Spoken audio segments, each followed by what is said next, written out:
Leaders of the public school system say efforts to end Furlough Fridays have stalled because they say the governor isn't willing to compromise.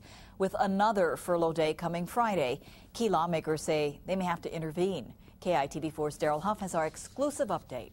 The governor proposed a $50 million package to end school furloughs more than 2 months ago. It was rejected by both the teachers union and the school system's managers, but they say the governor hasn't budged. And I don't see us moving any way forward until, the employer side makes some serious attempts to negotiate. The furlough situation is pretty much where it was. We are awaiting a new proposal from the governor. The stalemate is frustrating for lawmakers who have heard from many angry constituents.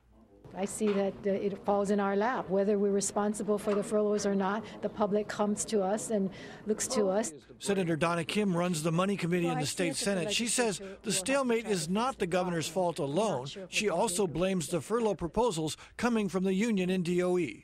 It just, amazes me that the board would come up with an agreement that is so far from being acceptable.